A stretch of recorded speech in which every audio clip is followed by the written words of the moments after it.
Hola, muy buenos días, ¿cómo están ustedes? Buenos días.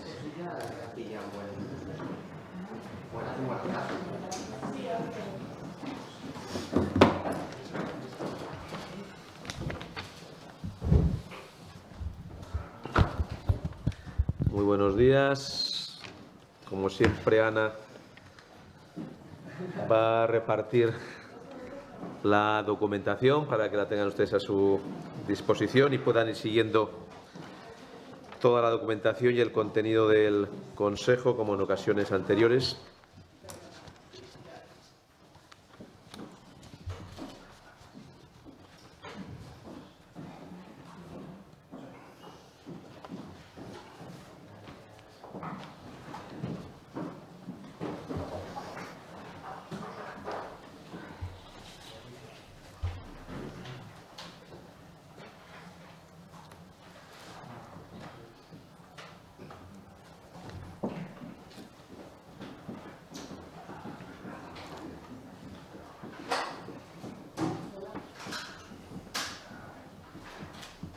Bueno, pues comenzamos. Me acompaña el consejero de la Presidencia con motivo del primero de los asuntos que tienen ustedes en la documentación, que es la concesión de un conjunto de ayudas a las entidades locales de Castilla y León, a todas las diputaciones y todos los ayuntamientos por importe de 65 millones de euros para mejorar sus servicios públicos, los que prestan y con el apoyo de la Junta. Luego lo detallará el propio consejero. Hemos informado al Consejo de Gobierno sobre el último informe que la AIREF, la Autoridad Independiente de Responsabilidad Fiscal, ha realizado en torno a la Comunidad de Castilla y León, en este caso un informe específico sobre la plataforma financiera de la comunidad autónoma. Saben ustedes que las comunidades autónomas podemos encargar informes a la AIREF sobre evaluación del gasto público, un informe sobre evaluación del gasto público con el objetivo de mejorar, de identificar líneas de actuación que permitan implementar iniciativas que ayuden a ser más eficaces en nuestras políticas, y en este caso es una iniciativa que planteamos en torno a la plataforma financiera de Castilla y León. Somos de las pocas comunidades autónomas de España que trabajamos con la AIREF en esta dirección, buscando fórmulas de evaluación del gasto público y de mejora en la eficacia y eficiencia de este gasto público, que también puede ser medible, y la AIREF nos ayuda a ello. Lo que nos ha dicho la AIREF es que la plataforma financiera que puso en marcha la Junta de Castilla y León es un caso de éxito, y cito textualmente, es un caso de éxito en la coordinación interna entre agentes financiadores, y que esta plataforma financiera de Castilla y León, también cito textualmente, es única en España, ya que se trata de una iniciativa innovadora a nivel estatal. No se han identificado ejemplos similares para la financiación de proyectos empresariales de otras comunidades autónomas. El año pasado, el año 2024, la plataforma financiera de Castilla y León permitió apoyar financieramente a 3.630 empresas, con un total de 639 millones de euros. Hemos informado también sobre la memoria anual del Consejo Regional para la Defensa del Contribuyente. El año pasado, en materia tributaria, se tramitaron en Castilla y León un total de 478.000 trabajos relacionados con contribuyentes y se obtuvieron 4 sugerencias y 52 quejas, lo que significa un ratio de 0,012% de quejas en relación con el número de contribuyentes atendidos. Apenas uno de cada 10.000. La Junta destinó 7 millones de euros entre los años 23 y 24 a 126 proyectos para la dinamización demográfica de Castilla y León. Son proyectos en convocatoria para entidades locales de nuestra comunidad, con un máximo de 100.000 euros de ayuda, lo que ha permitido financiar un total de 126 proyectos. Tienen ustedes las cantidades correspondientes al año 23 y al año 24 y el número de proyectos para cada una de ellos. Se trata de mejorar la eficiencia y eficacia en la prestación de los servicios, fomentar la acogida y acompañamiento de nuevos pobladores y la creación o impulso de nichos de actividad económica y social. Es una forma de luchar contra la despoblación en colaboración con las corporaciones locales de nuestra comunidad autónoma.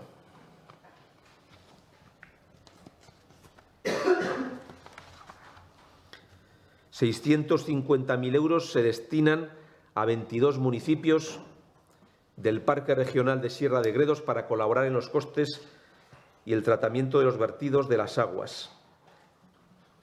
De esta forma, se financia hasta el 50% de los gastos asociados al mantenimiento y explotación de las depuradoras del Parque Regional de la Sierra de Gredos. Tengan ustedes en cuenta que este es un espacio natural de un grandísimo valor y también somos conscientes que muchos de los municipios son de tamaño pequeño, que tienen dificultades financieras para abordar el coste en la depuración que les marca la ley de las haciendas locales, y con ello contribuimos a la mejora de este espacio y al apoyo financiero a estos municipios que, por su limitada dimensión, pues quizá no sean capaces de llevar a cabo las actuaciones que corresponden a la gestión de estas depuradoras. Tienen ustedes la relación completa de todos los municipios, todos ellos de la provincia de Ávila.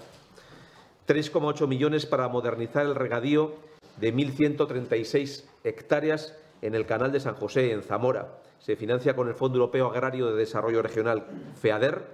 Va a consistir en la captación de la toma de agua, la construcción de la estación de bombeo y la instalación eléctrica de alta tensión, y va a permitir lograr un ahorro del 20% en el uso de agua. Con esta licitación de la zona de regadío del Canal de San José, la Junta ha iniciado ya actuaciones de modernización en casi 23.000 hectáreas. Tienen ustedes los municipios afectados. Se beneficia, como les digo, a 1.136 hectáreas pertenecientes a 376 propietarios, y se avanza en la mejora de la rentabilidad, en el ahorro del agua y también en un sistema de aspersión a demanda mediante la inversión correspondiente para ser más eficaces. 350.000 euros para el desarrollo de proyectos de interés sanitario y societario de varias asociaciones. Tienen ustedes la relación de asociaciones, pero por citarlas con su importe correspondiente: a la Asociación Española contra el Cáncer, 200.000 euros, para proporcionar asistencia psicológica a enfermos oncológicos y financiar 3 pisos de acogida en Burgos, Salamanca y Valladolid. A la Asociación de Parapléjicos y Grandes Minusválidos de Castilla y León, Aspaín, 125.000 euros para la promoción y fomento de la autonomía personal, actuaciones de carácter sanitario, social y educativo dirigidas a mejorar la calidad de vida de las personas con discapacidad física y lesionados medulares. A la Asociación Celíaca de Castilla y León, ACECALE, una subvención de 11.000 euros para actividades de información y asesoramiento de los pacientes. Y a la Federación de Castilla y León de Laringectomizados, 11.000 euros para contribuir a mejorar la calidad de vida del colectivo, el asesoramiento y el apoyo a los pacientes durante la convalecencia. Destinamos casi 17 millones de euros para la contratación del servicio de acompañantes del transporte escolar en el ámbito educativo. La actuación va a llegar hasta el 31 de agosto del año 2027. Este es un servicio que presta la Consejería de Educación mediante vehículos que transportan alumnos menores de 12 años.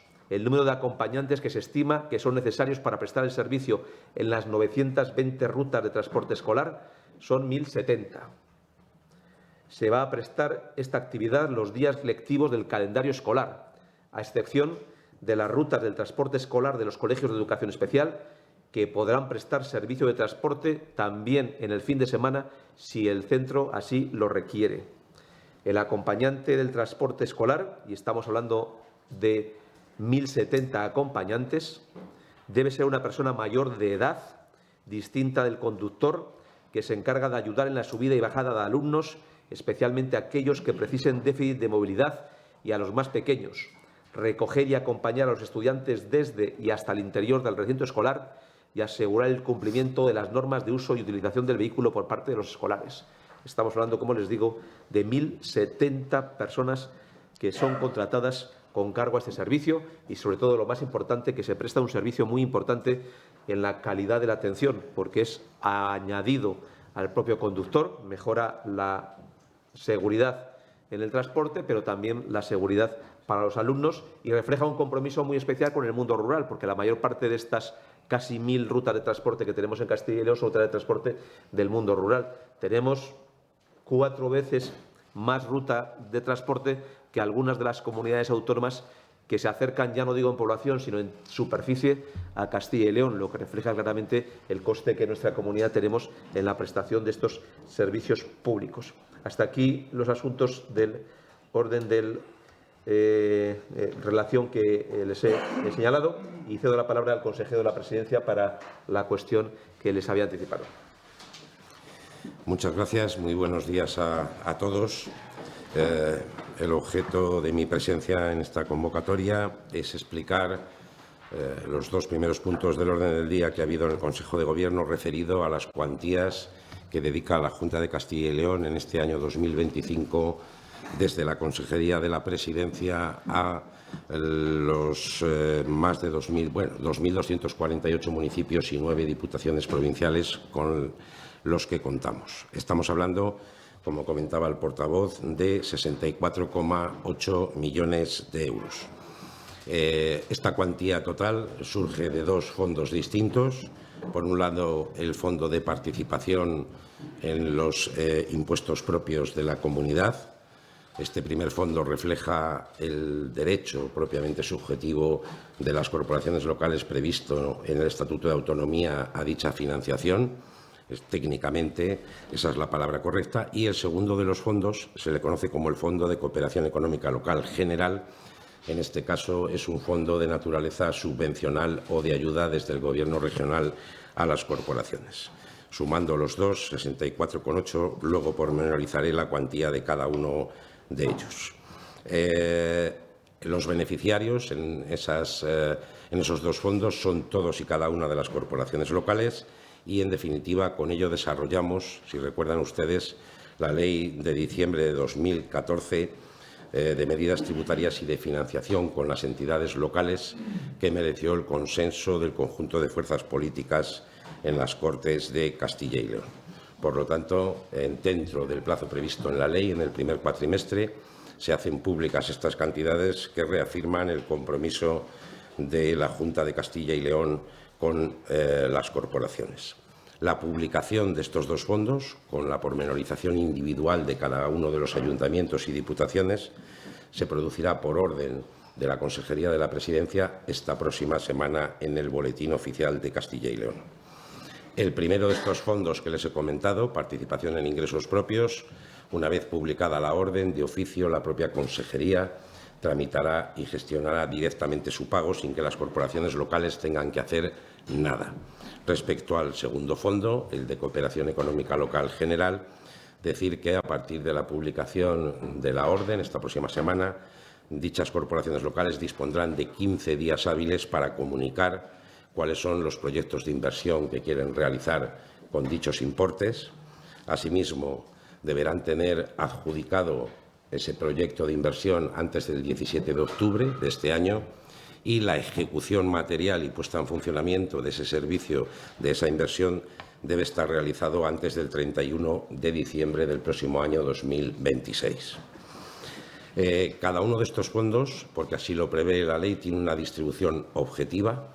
En primer lugar, un 55% de su cuantía debe ir dirigida a los ayuntamientos de menos de 20.000 habitantes, un 25% a los ayuntamientos de más de 20.000 habitantes y un 20% a las diputaciones provinciales. Asimismo, dentro de cada uno de esos tres grandes bloques que les he comentado, la distribución individual a cada corporación local se produce en aplicación de una serie de criterios pactados. En el caso de los municipios de menos de 20.000 habitantes hay una cuantía fija, se tiene en cuenta el criterio de población, las competencias que ejerce cada ayuntamiento, la población mayor de 65 años en cada municipio y el número de entidades locales menores de las que dispone o tiene cada ayuntamiento. En los municipios de más de 20.000 habitantes, los criterios pactados para la determinación individual de la cuantía es un porcentaje fijo, el 50%, y la población de esa corporación local otro 50%. Y para las diputaciones provinciales, el reparto para cada una de ellas tiene en cuenta una cuantía fija, la población provincial que tiene, el número de municipios y el número de pedanías de la provincia, su superficie, la renta per cápita provincial y los ingresos per cápita de sus habitantes. Comenzando con el primer fondo, el Fondo de Participación en los Impuestos Propios, decir que de esos totales 64,8 millones, corresponden a este fondo de participación en ingresos de impuestos propios 14 millones de euros. Estos fondos, para todo tipo de corporaciones locales, tienen un carácter incondicionado, de tal manera que tanto los municipios menores de 20.000 como los mayores de 20.000 y como las diputaciones pueden destinar esas cuantías bien al pago de gastos corrientes, bien a realizar inversiones o bien a actuaciones de financiación. Por ejemplo, bajar su deuda municipal o local si la tuviera.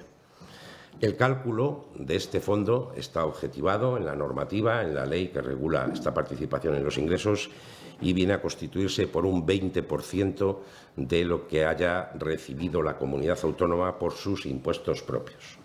Quiero recordarles que somos una de las comunidades autónomas que menor nivel impositivo propio tenemos en el ámbito estatal.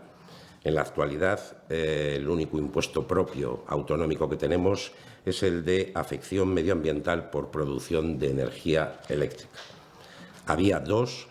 El otro era el conocido como impuesto de residuos en vertederos, pero también, como recordarán, el Estado aprobó una ley que convirtió este hecho imponible en nacional, de tal manera que, como no puede haber dos impuestos, uno autonómico y estatal, con el mismo hecho imponible, dejó de ser el impuesto sobre vertederos un impuesto propio. Esto repercute indudablemente en esa cuantía del 20% de los impuestos propios, que es lo previsto legalmente.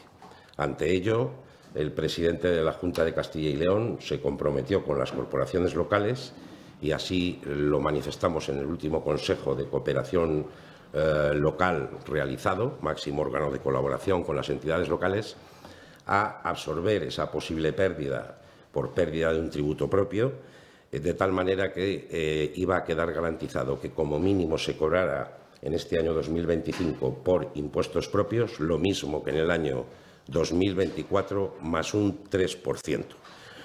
Esto supone casi 1 millón de euros a mayores de la cuantía que les he comentado como distribuida. Al ser como impuesto propio su previsión, ese 1 millón de euros que han perdido las corporaciones locales no es posible darle por este fondo, y lo que hacemos es atribuírselo en el segundo fondo, que a continuación les explicaré, el Fondo de Cooperación Económica Local General.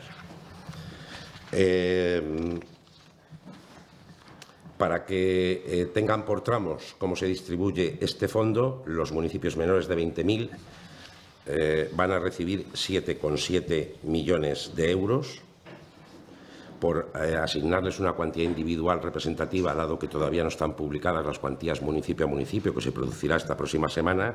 Para que se hagan una idea, Berlanga de Duero, de Burgos, que tiene 831 habitantes, percibirá 4.096 euros por este fondo, y Santa Marta de Tormes, en Salamanca, que tiene un perfil municipal de 14.726 habitantes, percibirá 79.568 euros. Por su parte, los municipios de más de 20.000 habitantes recibirán 3,5 millones por este fondo, para que también se hagan una idea, y esa sí la tienen plasmada en los cuadros acompañados a la nota. El municipio de Laguna de Duero, Valladolid, con 22.907 habitantes, percibirá 142.148 euros, y el municipio de León, con 122.243 habitantes, percibirá 281.207 euros.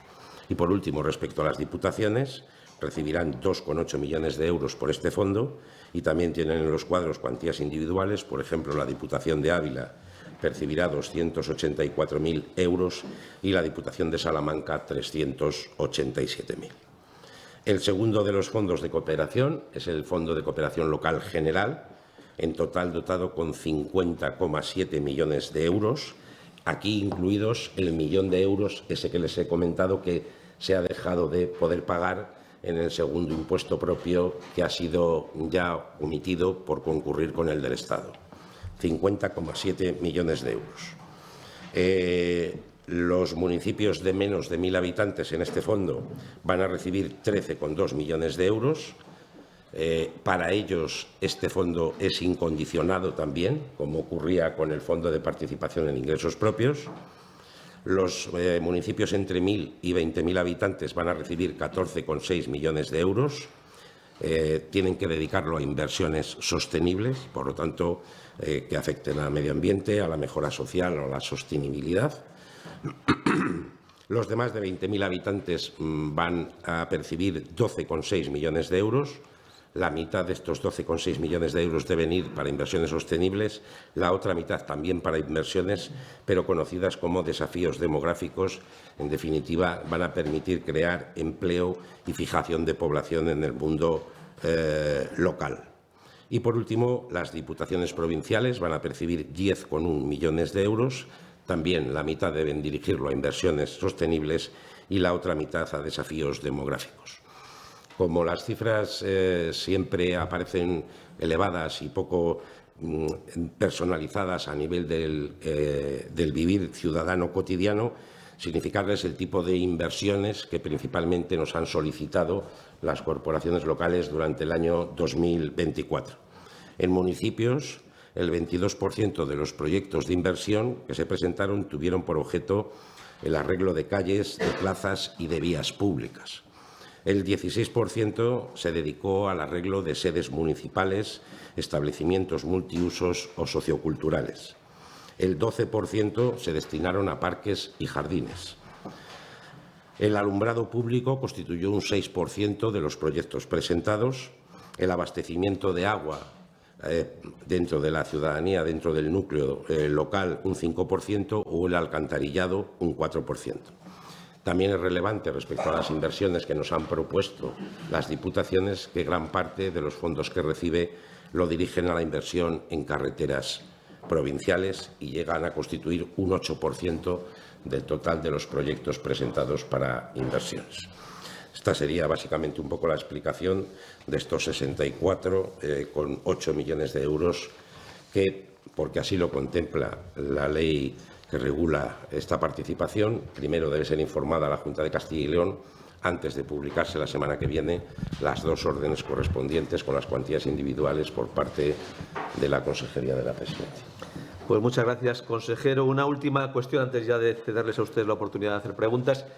Hoy hemos publicado en el Boletín Oficial de Castilla y León, y nos ha informado de ello la vicepresidenta y consejera de Familia y Igualdad de Oportunidades, la convocatoria de ayudas para el bono nacimiento para familias con niños nacidos o adoptados durante este año 2025 con un importe total de 20 millones de euros. Significarles que el año pasado se concedieron 7.326 bonos nacimiento, que es 224 bonos más que en el año precedente.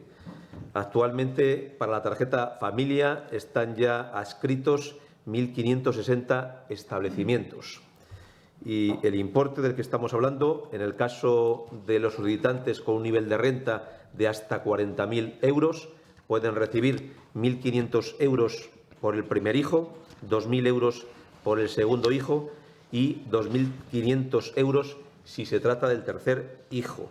En el caso de las rentas entre 40.000 y 60.000 euros, las cuantías anteriormente descritas serán 500 euros inferior y otros 500 euros menos si se trata de rentas a partir de 60.000 euros. Estas ayudas tienen la consideración de rentas exentas, según regula el IRPF en el ámbito de la tarifa autonómica.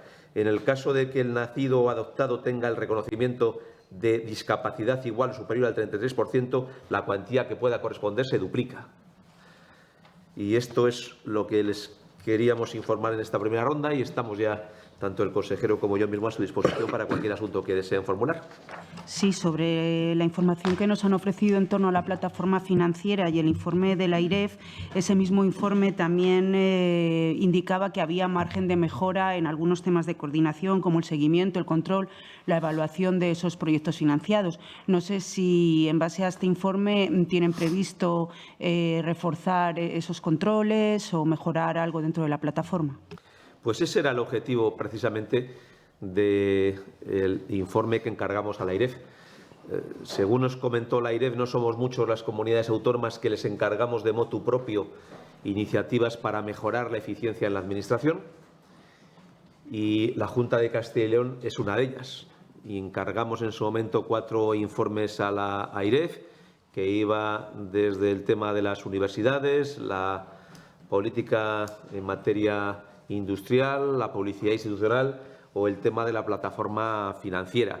El que hemos recibido recientemente, que la propia AIREF, como usted señala, ya ha hecho público para conocimiento del conjunto de los ciudadanos, lo que nos señala es los avances que hemos registrado. Constata que es una experiencia única en España, no existe un ejemplo parecido, y también pone de manifiesto que es una experiencia de éxito. Y a la vez nos hace algunas sugerencias, algunas observaciones de líneas de mejora. Nosotros es lo que buscábamos, cómo seguir mejorando, cómo seguir avanzando, sobre todo en una iniciativa de esta naturaleza que no podemos compararnos con ninguna otra comunidad autónoma porque no existe un caso parecido al nuestro. Y, por tanto, queríamos experiencias de análisis comparativos, de benchmark, con otros países, con otros entornos bien europeos e internacionales. Es el trabajo que nos ha hecho la AIREF. Agradecemos a la AIREF y nos va a permitir también mejorar los instrumentos de coordinación y también avanzar en los instrumentos de publicidad para que el conjunto de las empresas se puedan beneficiar de las mismas. En los últimos años ya veníamos incrementando el número de beneficiarios y, sin duda, estas experiencias nos van a ayudar en esa dirección, que vamos a analizar con detalle porque precisamente es lo que buscábamos, es lo que queríamos. El objetivo de este informe no es más que eso, seguir mejorando, seguir reforzándonos y especialmente en algunas cuestiones donde no era fácil compararnos con otras comunidades autónomas porque no existe un instrumento similar en ninguna otra comunidad de España y sí que la AIREF lo que ha hecho es un esfuerzo que agradecemos de compararnos con otros entornos internacionales para ver cómo seguir avanzando, cómo lo hace en otros sitios, qué experiencias de las nuestras pueden servir a otros lugares, pero sobre todo y más importante para nosotros, qué experiencia en otros lugares nos podían servir a nosotros. Hola, buenos días. Después de lo ocurrido ayer en el Consejo de Política Fiscal, no sé si temen o creen que, por las críticas de la ministra más que nada sobre deslealtad y demás, si creen que esto puede dificultar o entorpecer o ralentizar más si cabe la reforma de la financiación que pues bueno, el conjunto de las comunidades prácticamente reclaman, y también saber cómo van las alegaciones al modelo de financiación. Les dieron un mes la semana pasada, ha pasado solo una semana, pero bueno, por saber si hay algún avance. Gracias.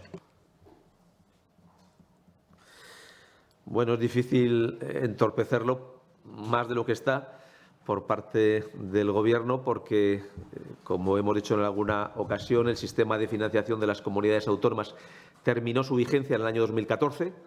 Por tanto, llevamos ya 11 años con un modelo de financiación ya caducado. El modelo se aprobó en el año 2009 y han pasado ya 16 años desde aquel momento, donde han pasado muchas cosas.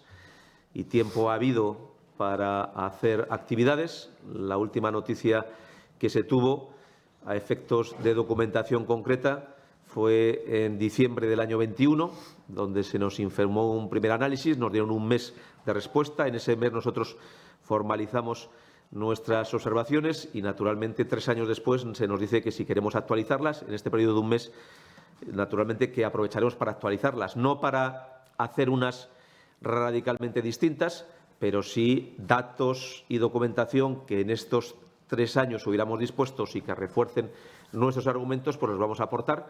Particularmente en este periodo de 3 años pues hemos dispuesto de un informe del Consejo de Cuentas y hemos dispuesto de varias mociones y proposiciones no de ley en las Cortes de Castilla y León, que también adjuntaremos, y varias reuniones con otras comunidades autónomas. Esto es muy importante para nosotros. Esto no es que vaya muy deprisa, como saben ustedes, ni que el Gobierno esté poniendo mucho interés. Para nosotros es lo más importante que tenía que hacer el Consejo de Política Fiscal y Financiera.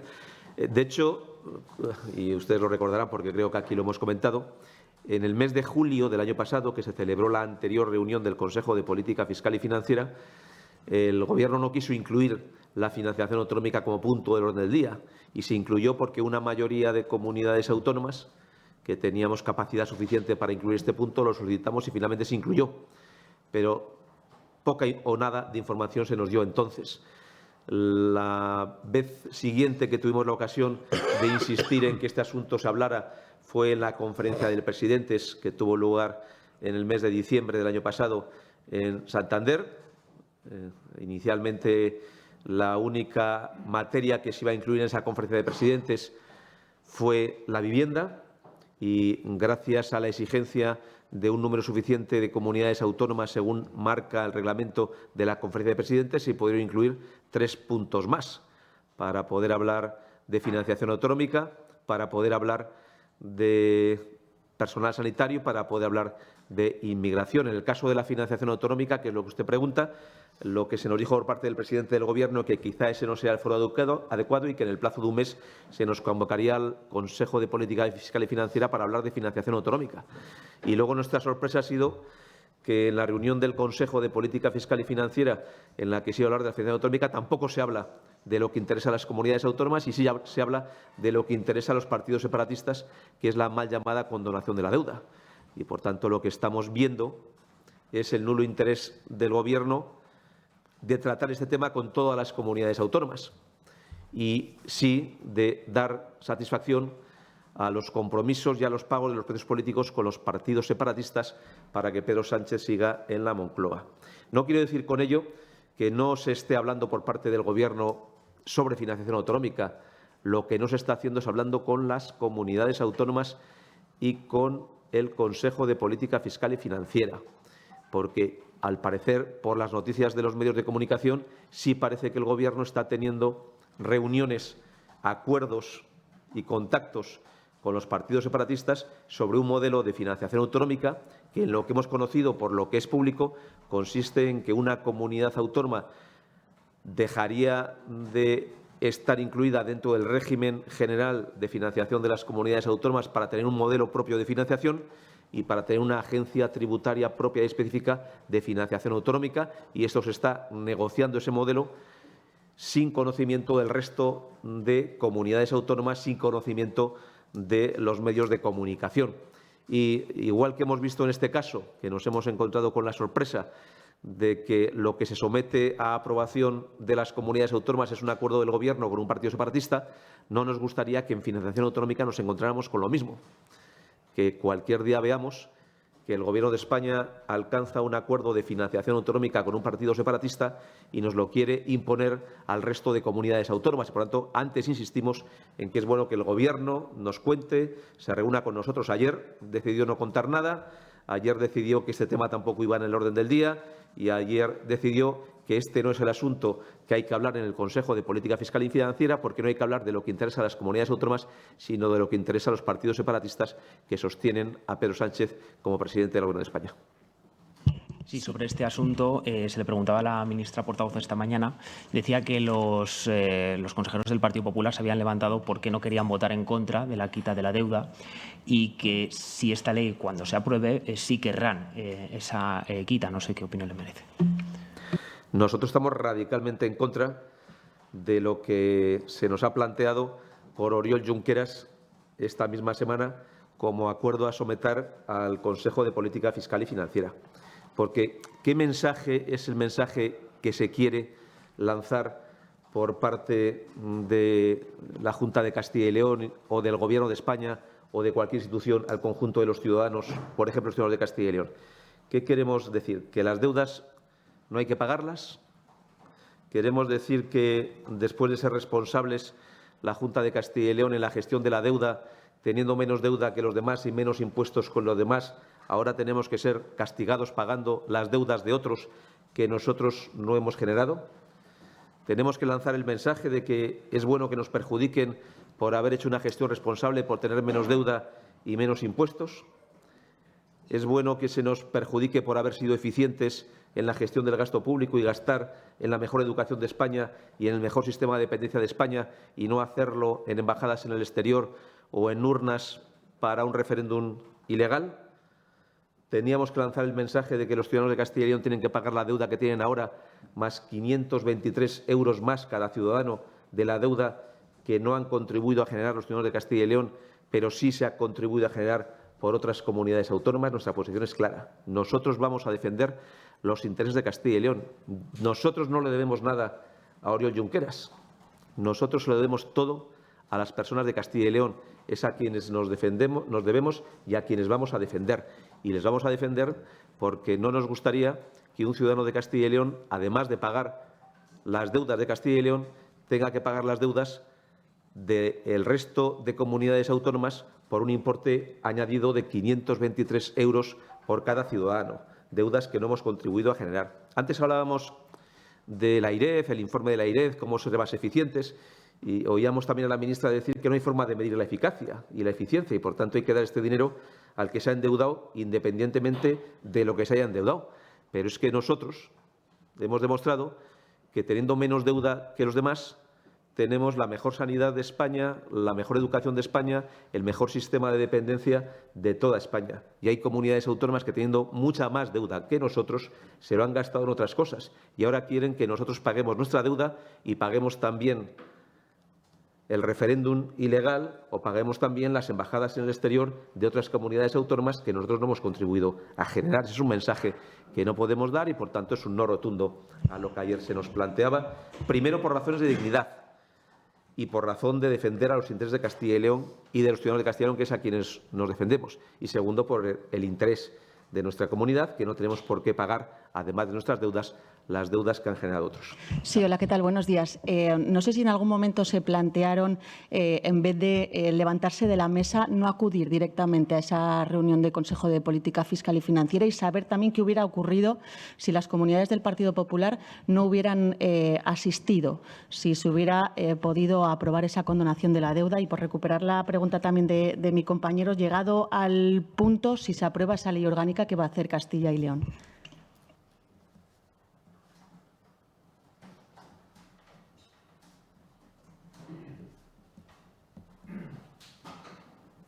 La verdad es que había varias opciones para manifestar el disgusto que teníamos todas las comunidades autónomas. Y, lógicamente, todas ellas hubieran cabido, ¿no? Cabía la opción de quedarnos hasta el final y votar y haber salido entre las comunidades autónomas una votación de 14 votos en contra y 3 a favor. Esta era la posición que vimos ayer. De 17 comunidades autónomas, 14 en contra y 3 a favor. Y el reglamento del Consejo de Política Fiscal y Financiera establece que el Gobierno tiene tantos votos como todas las comunidades autónomas juntas, con lo cual el Gobierno más una comunidad autónoma hubieran podido aprobar el documento y se hubiera lanzado el mensaje de que lo de ayer se aprobaba con el informe favorable del Consejo de Política Fiscal y Financiera, en el que hemos participado las comunidades autónomas, como si se hubiera contado con nosotros, como si estuviéramos de acuerdo, como si se nos hubiera informado. Sencillamente, ayer lo que vimos es lo que hemos visto estos días, que, como además es público y notorio, no desvelamos con ello ningún secreto. El lunes conocimos, a través de Oriol Junqueras, en qué consistía el acuerdo. Este acuerdo se nos somete a la votación y, por tanto, nosotros no hemos participado en el acuerdo y no hemos podido ser consultados. Usted plantea una posición, una alternativa que podía ser no haber ido a la reunión. No hubiera habido quórum, porque, lógicamente, 14 comunidades autónomas de 17 pues no hubiera hecho posible ese quórum, pero con o sin informe, si el Ministerio tiene claro que está al servicio de los partidos separatistas, pues hubiera intentado sacar adelante esa ley. Y, por tanto, es una ley orgánica que lo hubiera impulsado igual. Y ayer lo vimos también, porque con la opción que se hizo era un claro mensaje de que queremos dialogar, queremos ser escuchados y queremos empezar de todos de cero en condiciones de igualdad. Y la ministra, ¿qué hizo? Pues se quedó sola con 3 comunidades autónomas y lo aprobó y sacó adelante, porque para ella lo que pasaba ayer era un trámite. Porque lo importante de este asunto no es lo de ayer con las comunidades autónomas. Lo importante de este asunto para la ministra es lo de los partidos separatistas y que puedan seguir apoyando a Pedro Sánchez como presidente del Gobierno de España. Y, por tanto, lo de ayer para ella era un trámite. Y como no se trataba de escucharnos, de oírnos, de empezar de cero, de tirar su propuesta, de empezar todos en condiciones de igualdad, pues decidió sencillamente lo que decidió, que es seguir el trámite y plantear que la siguiente estación es presentar una ley orgánica ante el Congreso de los Diputados. Nosotros, ¿qué queríamos? A lo mejor lo que digo ahora es un poco revolucionario y suena escandaloso y a lo mejor Pedro Sánchez se lo toma como una agresión, pero nosotros pedimos una cosa, que es que lo que a todos nos afecta lo decidamos entre todos. Que lo que afecta a todas las comunidades autónomas se dialogue, se consensúe y, si es posible, se acuerde entre todas las comunidades autónomas. ¿Y cuál es la respuesta del Gobierno? Que lo que a todos afecta lo deciden los partidos separatistas conforme a sus intereses. Y esto no nos parece justo para la gente de Castilla y León. No es digno que se nos trate como ciudadanos de segunda. No es digno que se decida sobre nosotros sin escucharnos, sin contar con nosotros. No es justo que nos tengamos que enterar a través de Oriol Junqueras de qué es lo que se nos va a aplicar a los ciudadanos de Castilla y León. No nos lo parece y por eso pedíamos ayer a la ministra que empezáramos todos en condiciones de igualdad, que esta negociación fuera multilateral entre todas las comunidades autónomas, que si nos iba a afectar a todos, negociáramos entre todos. Insistíamos mucho en esta idea, pero no tuvimos la capacidad de poderla convencer, porque desgraciadamente las comunidades autónomas no tenemos voto en el Congreso de los Diputados y los partidos separatistas sí que lo tienen. Y como Pedro Sánchez sabemos que hace más caso a los partidos separatistas que al resto de los españoles, pues partíamos con una situación muy clara de inferioridad. Nosotros teníamos que defender por dignidad a la gente de Castilla y León, porque no es normal que en una mesa fuera del Consejo de Política Fiscal y Financiera se acuerde una cosa y el resto de comunidades autónomas y la gente de Castilla y León seamos segundo plato a la hora simplemente de que lo que sobra en esa mesa se reparte en el resto. Nosotros no lo podíamos aceptar y, por tanto, no lo hemos aceptado. ¿Qué va a pasar ahora con la ley orgánica? Pues se desconoce, porque no sabemos ni el texto, ni el documento, ni el contenido de esa ley orgánica. Sí que es cierto que, como ven ustedes, no solamente cuenta con la decepción, el disgusto de una amplísima mayoría de comunidades autónomas, sino de muchísima gente. Los inspectores de Hacienda se pronunciaron ayer de una forma muy clara, los de España, que esta es una norma muy perjudicial para los intereses de España y del conjunto de las comunidades autónomas. FEDEA, como órgano de análisis en materia de financiación autonómica, dijo que esto, además de profundamente injusto, suponía un acicate para aumentar el endeudamiento y la falta de disciplina fiscal del conjunto de las administraciones. La AIREF, como autoridad independiente de responsabilidad fiscal, dijo que no podía haber condonación de deuda sin establecer un mecanismo que sirviera para ir hacia una estabilidad presupuestaria y que en este caso no se establece ningún argumento que justifique este hecho. Las propias agencias de calificación, Standard & Poor's, saca un informe muy duro sobre España en relación con este hecho de la condonación de la deuda. Muchos catedráticos, profesores y expertos de universidad. Ayer mismo creo que un medio de comunicación de Castilla y León invitaba a una persona del Banco Mundial y también era muy crítica con este aspecto de la condonación de la deuda. Hasta Felipe González ha dicho una cosa muy evidente, que la deuda no desaparece, que la deuda la vamos a seguir debiendo todos los españoles. Y, por tanto, simplemente lo que ocurre es que nosotros vamos a tener la deuda que teníamos más 523 euros de la deuda de otras comunidades autónomas que nosotros no hemos contribuido a generar. Y esto es lo que pasa, que nosotros hemos sido responsables. Nosotros hemos cumplido lo que teníamos que cumplir. Nosotros hemos sido eficientes en el gasto. Tenemos muy buenos servicios públicos. Hemos bajado impuestos y, además, nos hemos endeudado menos que otros. Y ahora nos dicen y ahora nos dicen, el mensaje que se nos dice es que tenemos que contribuir a aquel coste, a aquel esfuerzo, a aquella financiación de la deuda de otros que nosotros no hemos contribuido a generar. Lo decía Felipe González ayer, pero también lo decían pues todos estos instrumentos e iniciativas que hemos señalado. Nosotros estamos muy claramente de ese lado, porque al final yo creo que aquí a un lado pues está el Gobierno de España con los socios separatistas y a otro lado estamos el resto de los españoles que, a juicio del Gobierno, somos españoles de segunda. Hoy el presidente Alfonso Fernández Mañueco ha anunciado que acudiremos al Tribunal Constitucional si finalmente se plantea la aprobación de esta ley orgánica. Y lo haremos defendiendo los intereses de Castilla y León, los intereses de los ciudadanos de Castilla y León. Es una norma profundamente injusta, una norma que rompe el principio de igualdad, una norma que nos hace cargar con una deuda que no hemos generado, una norma que perjudica a los ciudadanos de Castilla y León, y por eso vamos a defender hasta donde haga falta los intereses de Castilla y León, que es a quienes nos debemos.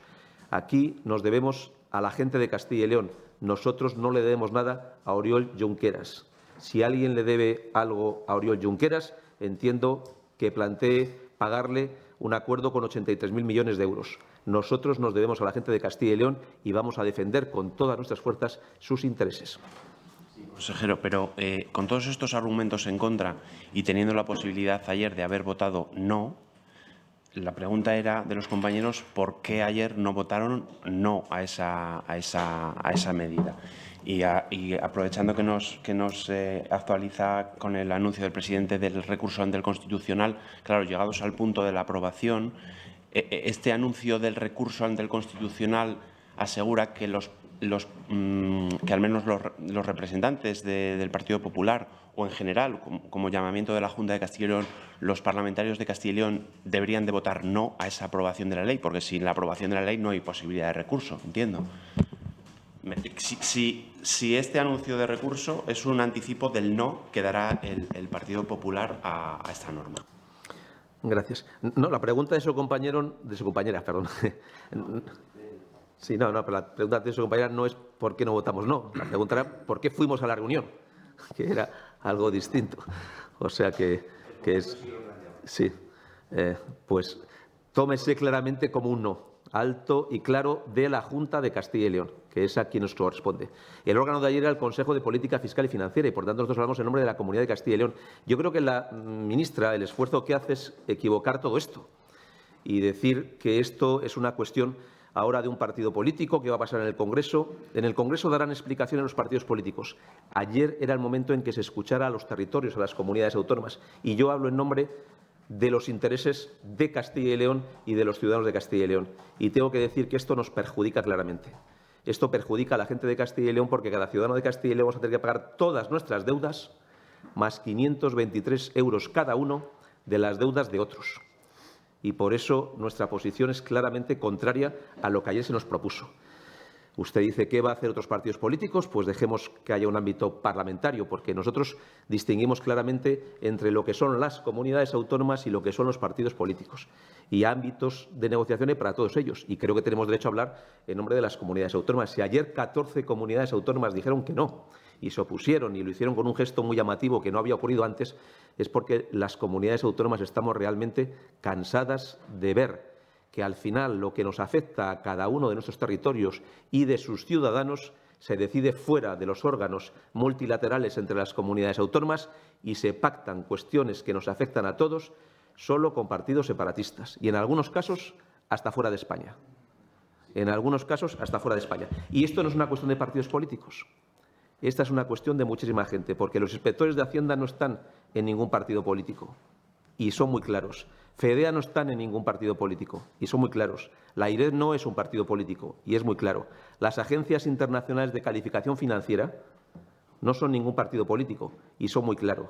Los catedráticos, profesores de universidad, expertos en la materia, no son partidos políticos y son muy claros. Y Felipe González no es del Partido Popular. Y fue muy claro ayer cuando dijo lo que dijo. Y, por tanto, esto no es una cuestión de partidos políticos. Para nosotros es una cuestión de interés por defensa de la gente de Castilla y León. Y lo vamos a hacer. Vamos a seguir defendiendo los intereses de Castilla y León. Portavoz, que claro, entiendo que el presidente ha hecho este anuncio en el ámbito del partido. Creo que tenía convocada una reunión y lo habrá anunciado allí, entiendo, por lo que nos dice. Entonces, mi pregunta es si podemos dar por hecho ese no del Partido Popular a esta norma. Pues lo que puede dar por hecho es la oposición radical de la Junta de Castilla y León y nuestra determinación de, por todos los medios disponibles, trabajar para que esa ley no llegue a aplicarse, incluso yendo ante el Tribunal Constitucional si fuera preciso.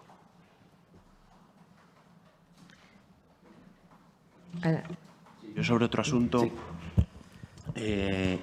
Una cosa más concreta, y que están relacionadas los dos temas, pero una cosa más concreta que le pido que se refiera a eso y otra más amplia. Ayer en las Cortes, y aprovechando que ha citado precisamente antes que van a utilizar las mociones y las proposiciones no de ley que se han aprobado en las Cortes para adjuntarlas en la actualización, ayer en las Cortes se aprobó una moción en la que se habla de algo muy concreto, que es que las citas con el médico en atención primaria estén en un máximo de 48 horas y que los médicos tengan 35 pacientes. No sé si nos puede decir si eso lo van a cumplir o no, como ha ocurrido en otras mociones o en otras proposiciones no de ley. Me gustaría que contestara eso en concreto, si la Junta está en disposición de cumplir esa demanda. Y luego, en términos generales, por plantearles de nuevo, esto que se está produciendo. Es decir, en las Cortes se aprueban mociones, proposiciones no de ley, pero también se admiten a trámite proposiciones de ley que, digamos, no es que tengan el beneplácito del partido que está en el Gobierno. ¿Les preocupa? ¿Eso puede derivar en que si se acumulan las proposiciones de ley en las que no están de acuerdo el partido que está en el Gobierno con la mayoría parlamentaria que las promueve, puede desembocar en que se acorte la legislatura? ¿O, independientemente de que en las Cortes se vayan aprobando temas, la Junta mantendrá hasta el final de la legislatura? Gracias. Pues sí, plantea usted dos cuestiones en relación con el primero. Tenemos un firme compromiso con la sanidad primaria, con el acceso de todos los ciudadanos en las mejores condiciones posibles. En la mayor parte de los casos cumplimos sobradamente ese plazo. Estamos entre las comunidades autónomas con menor tiempo de atención y con mayor eficacia en el servicio, y a ello contribuye, por ejemplo, que Castilla y León tenga la mejor dotación de toda España en número de médicos de atención primaria, la mejor de toda España.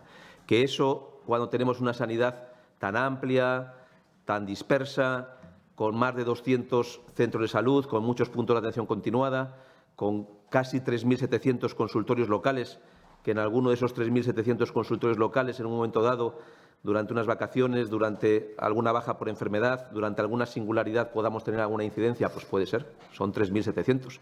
Pero nosotros tenemos una clara vocación y un firme compromiso con mejorar la atención en el mundo rural y la atención en el mundo primaria. Recordarán ustedes que un gran número de partidos políticos en Castilla y León lo que decía es que había que cerrar los consultorios locales. Aquí en Castilla y León, el presidente de la Junta de Castilla y León siempre nos ha dado el mensaje de que tenemos que mantener abiertos estos consultorios locales y, por tanto, hacer una sanidad accesible, además de eficaz, además de que contribuya a que tengamos más esperanza de vida que la media española, que sea una sanidad accesible, distribuida en el territorio, y por eso nadie tiene tantos centros de salud como tenemos en la Junta de Castilla y León, con una diferencia inmensa respecto de los demás, que no se comparece con ninguna otra variable comparativa, ni de población, ni de superficie, ni de dispersión respecto de ningún otro territorio, y, por tanto, ese compromiso nosotros lo mantenemos plenamente vigente. Y nosotros vamos a trabajar por eso, y ese es nuestro deseo. Lo que sí le he dicho es que tenemos 3.700 consultorios locales y que, lógicamente, son atendidos por médicos y que en algunas ocasiones los médicos pues tienen vacaciones, pueden coger una baja, y en 3.700 consultorios locales no siempre se puede garantizar que todos y cada uno de los días en los 3.700 consultorios locales pues no haya ninguna incidencia. Y las puede haber, y nuestra misión es contribuir a solucionarlas y a tener la mejor sanidad posible y a trabajar en ese horizonte, incluso por encima de ese horizonte, que ocurre en muchos casos que así es. De la duración de la legislatura le confirmo lo que hemos dicho siempre. Creo que fue el presidente de la Junta de Castilla y León quien ya en el mes de octubre del año pasado dejó claro que su vocación es concluir la legislatura. Y lo cierto es que estamos ya a punto de empezar el mes de marzo y vamos cumpliendo ese objetivo y vamos trabajando en esa dirección, y creemos también que podemos tener una buena labor. Hoy mismo se está demostrando, porque aportamos casi 70 millones de euros a ayuntamientos y diputaciones, porque sacamos en el boletín una nueva convocatoria del bono nacimiento con 20 millones de euros, porque tenemos iniciativas muy relevantes que mejoran la calidad de vida de los ciudadanos, y, por tanto, hay una hoja de ruta para este año que nos queda, que es muy importante, y nosotros no estamos centrados para nada todavía en pensar que dentro de un año acaba la legislatura. Estamos centrados hoy, y ese es el interés del presidente de la Junta de Castilla y León, que nos insiste todos los días en sacar proyectos e iniciativas que mejoren la vida de los ciudadanos de Castilla y León. Esa es nuestra vocación, la gente de Castilla y León, dedicarnos por entero a la vida de los ciudadanos de Castilla y León. No sé, habla de la hoja de ruta, que me imagino que se refiere al anteproyecto de ley de presupuesto. No sé si ya han tirado la toalla a la hora de negociar un presupuesto para este año o poderlo aprobar. Y el pasado fin de semana el PSOE aprobó, bueno, en su congreso nombró a un nuevo secretario general. No sé si el presidente de la Junta se ha puesto en contacto con él y si han agendado alguna reunión para un primer contacto desde la nueva responsabilidad del socialista. Pues nosotros respetamos los procesos internos del resto de partidos políticos. Naturalmente que si piden una entrevista al presidente de la Junta de Castilla y León, pues se buscarán las agendas más adecuadas para recibir a los partidos políticos que han hecho renovaciones en sus grupos parlamentarios o en sus partidos políticos y el diálogo es una seña de identidad de este Gobierno y lo vamos a seguir ejerciendo.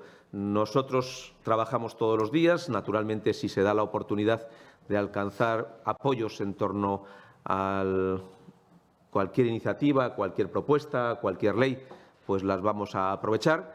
Y si estas alternativas o estas opciones pues están algo más lejanas, pues vamos a seguir trabajando todos los días de servicio. Esta misma semana el presidente de la Junta de Castilla y León, en la pregunta parlamentaria, incidía esa voluntad de diálogo, de mano tendida, y lo hacía también específicamente respecto de una ley muy importante, que es la Ley de Lucha contra la Violencia de Género, sobre la cual nos gustaría encontrar acuerdos, puntos de consensos y garantizar una aprobación con el máximo apoyo posible y, por tanto, en esa línea es en lo que vamos a seguir trabajando.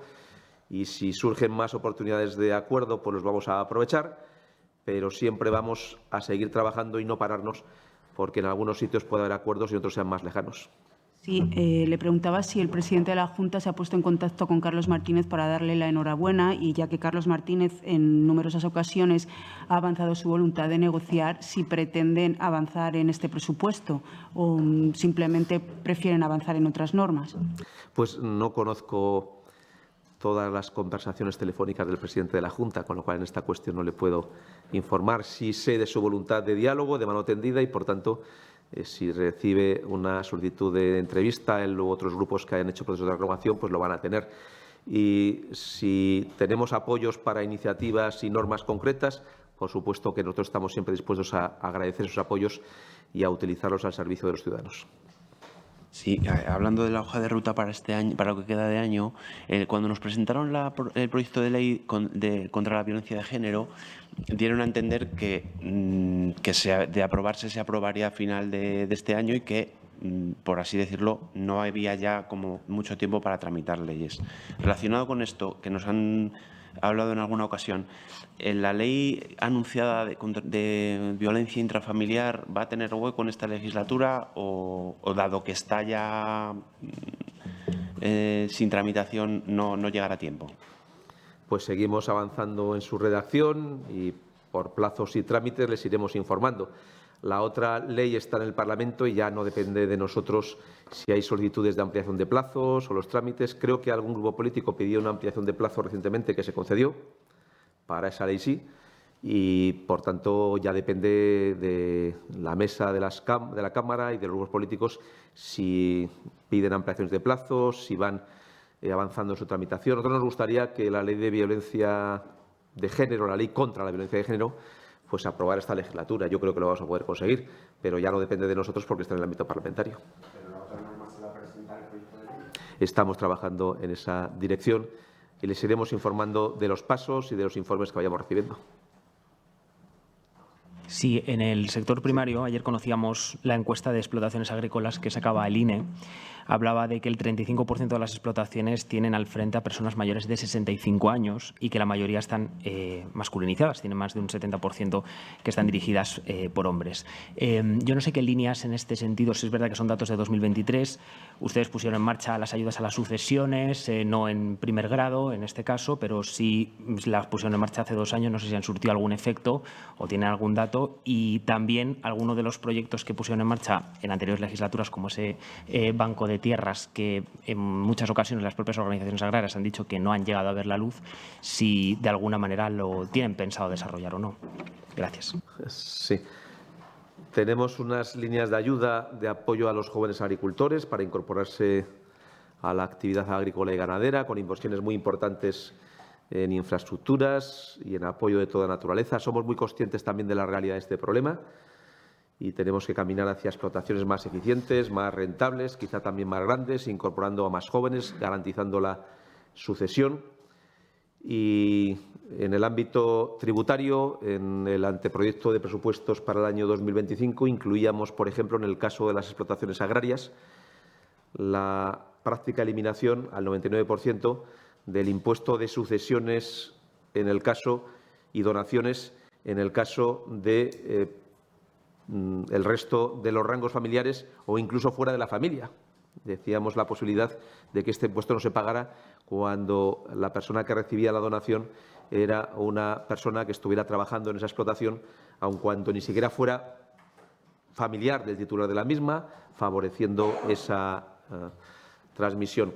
¿Qué ocurre? Que somos también conscientes de las dificultades ante las que se encuentra el sector agrícola y ganadero. Dificultades de costes, dificultades del precio de sus materias primas, dificultades en muchos casos de no encontrar en la normativa pues, flexibilidad y adaptación para poder competir en igualdad de condiciones, dificultades en otras ocasiones porque se pone por delante los aspectos medioambientales por encima de los aspectos agrícolas y ganaderos y dificultades, como vemos todos los días, pues en torno a normativas como la del lobo, que tan perjudicial es para el conjunto de los ganaderos porque ha roto ese equilibrio que teníamos en Castilla y León entre la ganadería y la protección de la naturaleza, perjudicando a la protección de la naturaleza y perjudicando también al sector agrícola y ganadero. Bien, pues vamos a abrir, como siempre, ese turno de preguntas con los compañeros que nos siguen desde otras provincias. En primer lugar, nos acercamos hasta Soria. Soria Noticias, Encarna Muñoz, buenos días. Hola, buenos días. Buenos días. Hoy tengo que volver a preguntar por sanidad porque actualmente en el Hospital Santa Bárbara solo prestan servicio 2 otorrinos de los 5 que componen la plantilla orgánica. Desde el PSOE aseguraron que la gerencia y la Junta, aunque conocían esta situación desde hace aproximadamente un año, ni tienen intención de cubrir las bajas ni han tomado ninguna decisión al respecto. Además, critican que los profesionales están extenuados y que el servicio se encuentra al borde del colapso. No sé si nos puede explicar qué está pasando y durante cuánto tiempo se va a extender esta situación. Y en segundo lugar, y en fechas ya de carnaval, las Cortes aprobaron en el año 2019 una PNL para instar a la Junta a ampliar el catálogo de mascaradas y promover su declaración como BIC. No sé si se ha avanzado algo en este sentido, yo no lo he visto, por si nos lo podría aclarar, y si hay intenciones de avanzar, porque hay tradiciones como, por ejemplo, el Carnaval de Borovia con sus tradicionales y particulares tarrones que llevan años esperándolo. Muchas gracias. Sí, muchas gracias por sus preguntas. En relación con el número de profesionales de otorrino en Soria, estamos ante una de las especialidades más difíciles de cubrir, con una cobertura más baja, con más carencia, y a pesar de eso hacemos esfuerzos todos los días para dar este servicio y la idea nuestra es buscar cuanto antes un mayor número de profesionales que lo puedan cubrir con todas las garantías. Las personas que en los últimos tiempos algunas han sido atendidas en Burgos es porque allí determinadas patologías muy singulares son hospital de referencia en Burgos a estos efectos. Y no son muchos los casos, creo que han sido 3, se han sido derivados a Burgos, pero no es en función del número de otorrinos que existe en uno u otro hospital, sino en función de la existencia de una referencia profesional en Burgos para estas patologías, en el caso de esas circunstancias concretas que se han aplicado en 3 casos. Eso se hacía independientemente del número de otorrinos que hubiera habido en Soria y, naturalmente, para esas patologías muy singulares que el hospital de referencia está en Burgos, lo seguiremos haciendo, pero para el resto nuestra idea es que el tratamiento se realice en Soria y busquemos cuanto antes el número de otorrinos precisos. No es cuestión de dinero, pero es verdad que particularmente en esta especialidad la carencia es muy alta y tenemos que encontrarles y que, lógicamente, podamos vincularles al futuro de Soria y buscaremos todas las alternativas para poder dar ese servicio. Y en relación con lo que plantea usted de la declaración de BIC de las mascaradas vinculadas al tema de los carnavales, el procedimiento de declaración de BIC se incoó en el año 2021 y se aprobó en Consejo de Gobierno de 9 de marzo del año 2023. Si usted repasa la documentación de aquel acuerdo de Gobierno del 9 de marzo del año 2023, viene esta declaración del Consejo donde se informa de la declaración de las mascaradas como bien de interés cultural de carácter inmaterial, resolviendo aquel expediente que se incoó en el año 2021. Desde ese momento, 9 de marzo del 23, que han pasado 2 años, no hemos recibido ninguna alegación, ninguna observación a esa declaración y, por tanto, entendemos que no habría grandes demandas adicionales en relación con las mismas, pero siempre estamos abiertos a poder escuchar. En León tenemos un jueves más a Carlos Domínguez. Cuando quieras, Carlos. Hola, Carlos. Hola, buenos días, un saludo. A propósito de un caso que ha llamado mucho la atención, desagradablemente, de una denuncia de varias menores en un instituto público en Villablino, han denunciado que algunos compañeros, utilizando procesos de inteligencia artificial, han publicado, aireado imágenes suyas manipuladas desnudas. Hay una denuncia familiar múltiple, además, ante la Guardia Civil, eso por un lado, pero hay una doble competencia de la Junta de Castilla y León en un caso como este. Por un lado, la competencia en el ámbito educativo, al ser un instituto público, y por el otro, en el ámbito social, en el ámbito de la protección a menores e incluso la protección contra víctimas de violencia sexual. En estas dos cuestiones queríamos conocer exactamente qué medidas ha tomado hasta ahora, después de 4 días, la Junta de Castilla y León. En la parte de la responsabilidad educativa, por un lado, si ha abierto algún expediente y cómo se encuentra, y por otro lado, que se está ofreciendo a las víctimas, a las menores víctimas de este desagradable suceso. Gracias. Sí, gracias. Coincido con usted que el suceso es muy desagradable y debe de ser perseguido por todos los medios. Nosotros, lógicamente, hemos iniciado los procesos de investigación internas que pudieran corresponder en lo que nos pudiera afectar en el ámbito educativo a través de la comisión que existe para estos efectos en materia de evitar conflictos educativos y en el ámbito de protección, pues siempre dispuestos a lo que digan los juzgados de menores y las responsabilidades o medidas que hubiera que tomar en el ámbito de la protección de menores. ¿Qué es lo que ocurre en este caso? Que es difícil identificar si la actividad delictiva que se ha producido está realizada en el ámbito académico o tiene alguna relación con el ámbito académico, más allá de que sean alumnos que están en centros educativos y que, lógicamente, nosotros no tenemos los medios, las capacidades y los instrumentos de investigación que sí puede tener la justicia y sí puede tener las fuerzas y cuerpos de seguridad del Estado, porque nosotros no podemos intervenir conexiones telefónicas, ni podemos intervenir comunicaciones, ni es fácil acceder a los servicios de menores ni a los servicios educativos, pues a los orígenes de las causas ni de las fuentes, ni tomar declaraciones a este respecto, pero tenemos una plena confianza en la justicia, tenemos una plena confianza en las fuerzas y cuerpos de seguridad del Estado, y si de esto se deriva alguna responsabilidad que pudiera tener algún contenido académico, por supuesto que lo aplicaremos si las sanciones tuvieran algún contenido educativo, y si exigiera algún instrumento o alguna medida de protección de menores, por supuesto que también los pondríamos en marcha, bien porque nos lo exigiera el juzgado de menores o bien porque los servicios técnicos propios a instancia así lo determinaran. Parece que las niñas afectadas en principio tienen familias que no precisan la atención, la intervención digamos, de la protección de los servicios de menores, y esa es la posición un poco que tenemos en este momento y en estas circunstancias, en donde la investigación en un tema tan delicado pero también tan reprobable pues se está realizando y esperando que se resuelva, se identifiquen los responsables y caiga sobre ellos las responsabilidades que la ley establece. Creo que León quería repreguntar. Carlos. Sí. Sí, solo por concretar un poquito. No sé si tienen constancia de si presuntos agresores y víctimas siguen conviviendo en el espacio educativo. A esas medidas me refería, si se está intentando evitar que se produzca esa relación personal, tanto desde, insisto, de que se pueda tomar medidas o educativamente o socialmente para impedir esa convivencia que pueda estar provocando nuevos problemas a esas personas que, además de ser mujeres, son menores. Tenemos que estar muy atentos a la investigación. Naturalmente serán las investigaciones, los jueces, las fuerzas y cuerpos de seguridad quienes nos puedan recomendar, asesorar sobre esta iniciativa. Naturalmente que nosotros no queremos en ningún caso que una medida educativa pueda llegar a perjudicar a las víctimas. Esto ocurre a veces en algunos debates, donde la consecuencia de todo este proceso es que al que se mueve de su sitio es a la víctima.